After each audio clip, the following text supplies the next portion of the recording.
Hello Math 126 students. I just made a short video where I talk through section 10.3, give a little more depth than I'm going to do in lecture.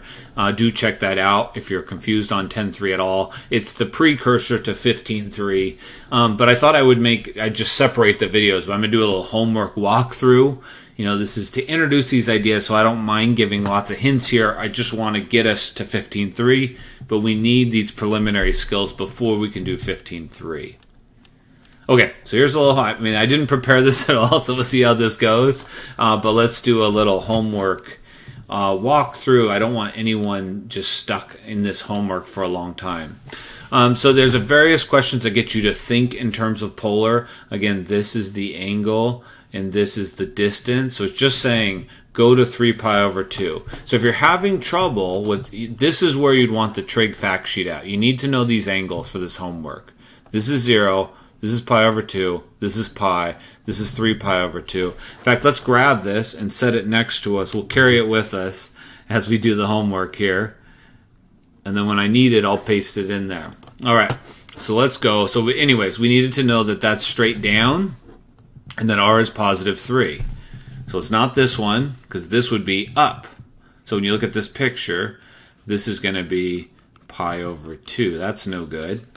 This would be theta is pi. This would be theta is 0. So a lot of these questions are fast. And then it says convert. Now if you're going to convert, in this case you don't really need to convert. You could just say 0, negative 3. But if you wanted to convert, there is a formula. X is r cosine of theta. Y is r sine of theta. Okay, let's keep going. This says look in the direction of pi over 2.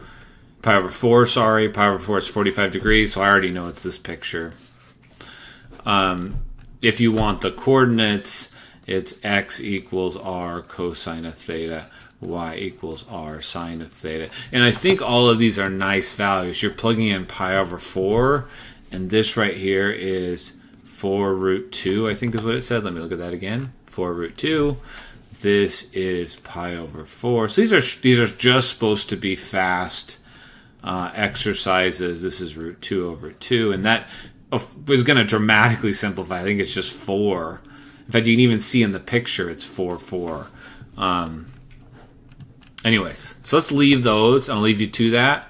Then you do some converting the other way around. It says if you're standing at the point negative 9, 9, it says can you think about, and a lot of these you can answer without formulas.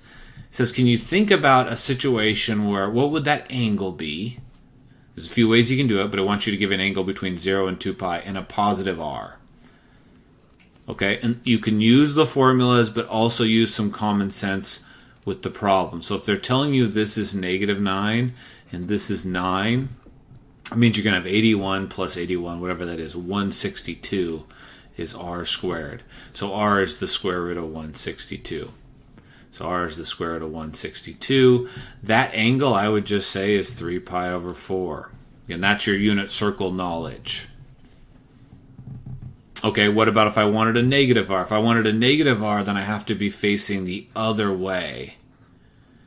Okay, so because it wants a positive angle, I need to figure out what that angle is. Again, if you don't know it, have your unit circle out. Let's paste it. I said I would paste it if I needed it. Okay, we need it. Here we go. I need this angle. Oh, that's 7 pi over 4. So here we go, 7 pi over 4. 7 pi over 4. So that would be facing this way, but I need to walk backwards now. So negative square root of 162. And this simplifies, but anyways, that's the idea in these problems.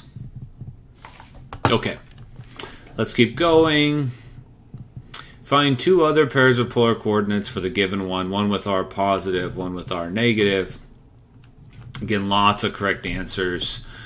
They give you a point facing this way, 4 units out this way.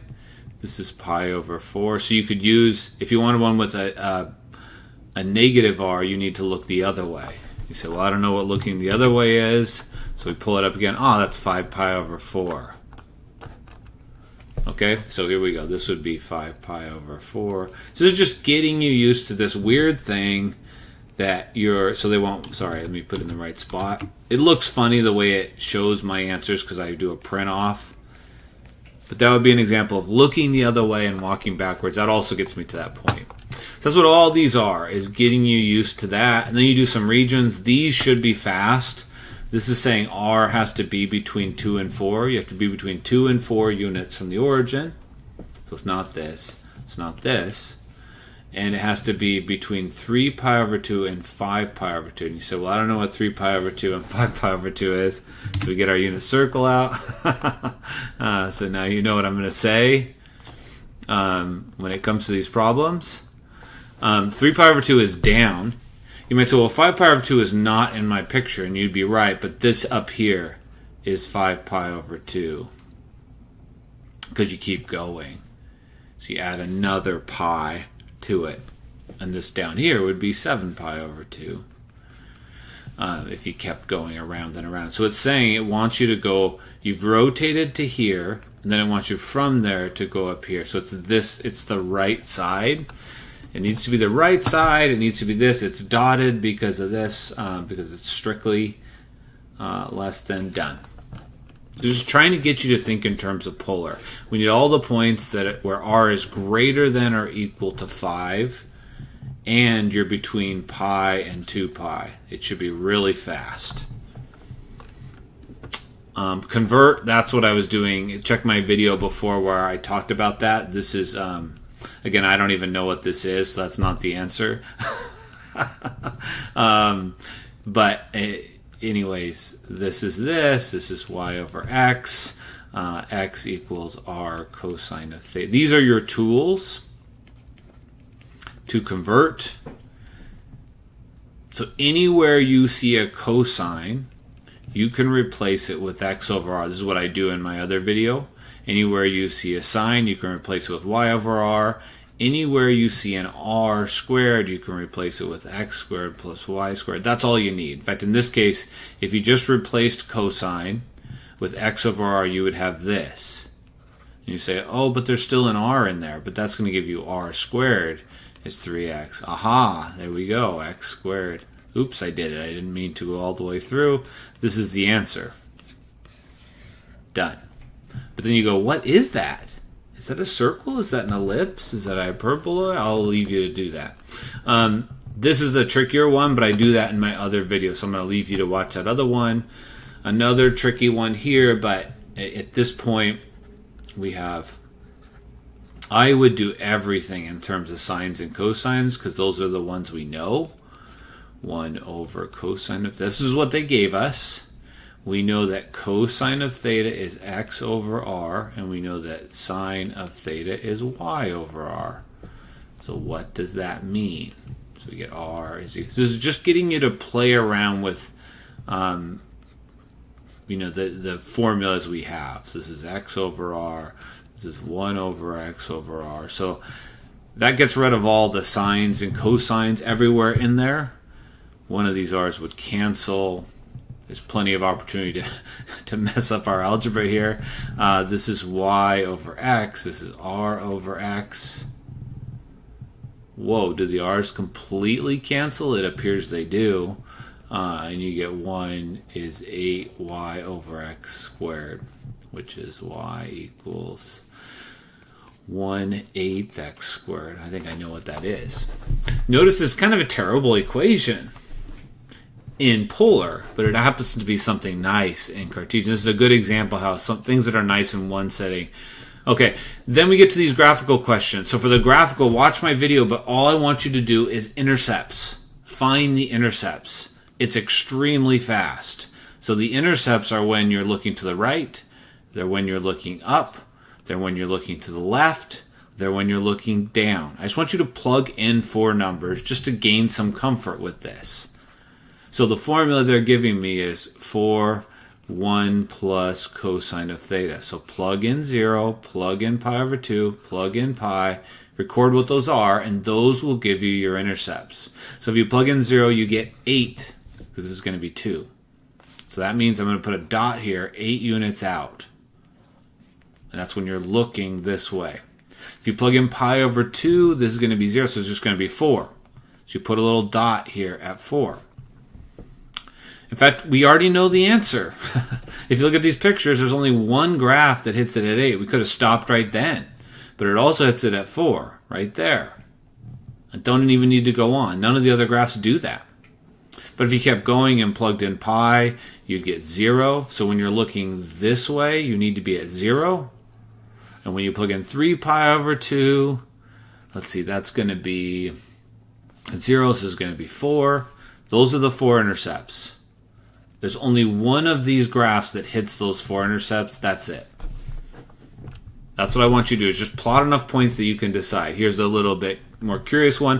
When it has these loops like this, it means somewhere in the problem r is negative. But again, don't even have to worry about that. Just plot some points. I'm just trying to get you to start. This is a different way of thinking. And so we need a little bit of practice with plotting points before we're ready for the next section. So you plug in 0. The formula is 4 plus 7 cosine of theta. You plug in 0, you get 11. That probably already tells me the graph. Done. That wasn't so hard. There's only one graph that hits 11 when you're facing the right.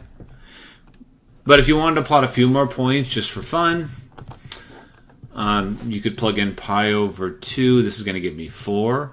So when I'm looking up, so it needs to hit 11 here. It needs to hit 4 when I'm looking up. When I plug in pi, when I'm looking this way, and this is the one that's interesting, I think you get 4 plus 7 times negative 1, so you get negative 3. Aha! So when I'm looking this way, I need to be 3 units over here, and that's why there's this spot right here that hits. It's actually negative 3 in terms of polar.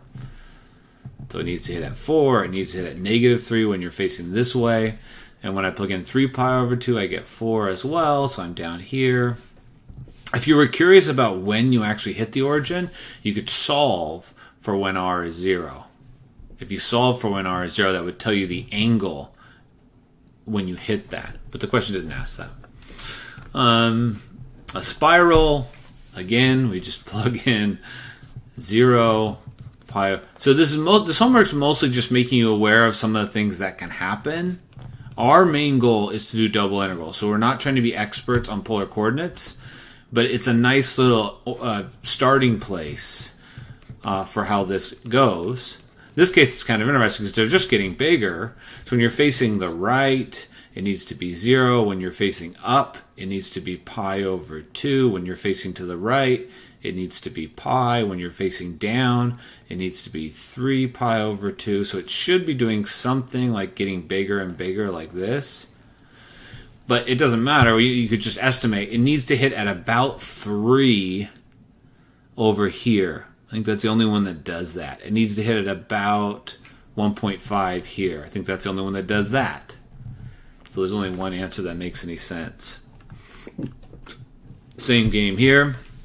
We could study. If you studied polar a lot, you'd find out about how many petals you can get on your rose. But that's not the point of this question. I just want you to plug in some points. There's going to be a few questions where you have to do a bit more. Again, I'm trying to give you lots of hints here to get this homework done so that you can focus on the next homework, which is a bit bigger. But this is going to be 4. You plug in pi over 2. You get cosine of pi, which is negative 4. So it's going to be negative 1. So again, I have the unit circle in my head. If you can't do that, then you need the unit circle. So what I just did is I did 4 cosine of 2 times pi over 2. I did 4 cosine of pi. And in my head, I had the unit circle. I knew it was negative 1. That's how I did that so fast. I thought of that. Okay, when I plug in a 2 pi, I'm right here. This is going to be 1 times 4. This is going to be 4. When I plug in a 3 pi over 4, that's going to be cosine of 3 pi, which is actually going to be here again, so this is negative 4. So what I know from that is when I'm looking this way, I'm at 4. When I'm looking up, I'm at negative 4. I'm down here. When I'm looking this way, I'm at 4. And when I'm looking down, I'm at negative 4. And you go, well, that is weird. But that answers the question. It needs to hit at 4, 4, -4. Yeah, it does it at weird times. So there's only one answer that makes any sense. That's all I want you in this problem. Now, if you want to go a bit deeper and know, like, when does it hit the origin, that's kind of interesting. So let's go a little further and ask that question. And that would be asking the question, when is cosine of 2 theta 0? And you say, well, I don't know how to solve this. Unit circle. When is cosine 0? Here and down here. This is how you solve. It's equal to 0 when the thing inside here is either pi over 2, or let's see, what did I say? 3 pi over 2. And of course it would repeat 5 pi over 2. You can go the other way too, negative pi over 2. There's a lot of solutions. So if you divide by 2, it's when theta is negative pi over 4, or pi over 4, or 3 pi over 4. That's a little helpful in graphing. It says at these angles, pi over 4, 3 pi over 4, 5 pi over 4, 7 pi over 4. Those are the angles when you hit the origin. Again, you didn't need to do that. I'm just kind of saying a few things. Sometimes we'll talk about when do you start and end a loop. And in this scenario, the loop up here starts and ends at pi over 4 and 3 pi over 4. That'd be one loop. Okay, so then it gives you some pictures. And you say, well, I don't know what to do with a picture. You plot points. It doesn't matter that it's a picture. Pi over 2, pi, 3 pi over 2. Say when I plug in 0, it says it's going to be 1. When I plug in pi over 2, it says it's going to be 1. When I plug in pi, it says it's going to be 1. When I plug in 3 pi over 2, it says it's going to be 1. The graph needs to hit at 1, 1. Needs to be 1 unit over here, 1 unit over here. So that's what I would do first. Same thing we've been doing. Okay, do any of these graphs hit at those places? Oh, this one's at least this is more interesting. We have two possibilities. There. So this we have to do more this time. Not that one, that doesn't make any sense. Not that one, that doesn't make any sense. So now it's one of those. Oh, we have to plot a little more. Okay, so can we think, I mean, there is a way to think about it directly. This is showing you that the R goes down all the way to 0, and then it comes up. And then it gets bigger than that and goes down. So you could do a little bit of an analysis of, like, what is happening to R here when I went between those two. Looks like R got bigger from 0 to pi over 2 in this picture. As opposed to this one, it looks like the R got smaller and smaller and smaller. It's got to be this one. But you could just plot more points. You could just say, I'd like to plug in pi over 4. That's usually what I'd plug in next if I had to. And at pi over 4, it needs to be 0. So that would have done it for me. And the reason that does it is that's asking the following question. If I look in the direction of pi over 4, which is this way, I need the one that gives me 0. Because at pi over 4, this is 0. And so it's got to be that graph. Okay, that's it. But that gets us ready for the next homework set. Because when we get to the next homework, and let me pull that up. So I think we did everything. I hope that's okay. Get you a little bit of a flavor for polar. But when we get to the next homework in 15.3, we're going to use that to give bounds in a double integral. Now, most of the homework questions are circles, so you don't need to know that much about polar, but there are a couple like this where you're going to have to convert. And then there's a rows problem. So this is where polar will continue. Again, number 7 is the worst question. I will give some tips on it. So that's what's coming. 15.3 is a bigger assignment, but I hope that got you through 10.3 since I did it all.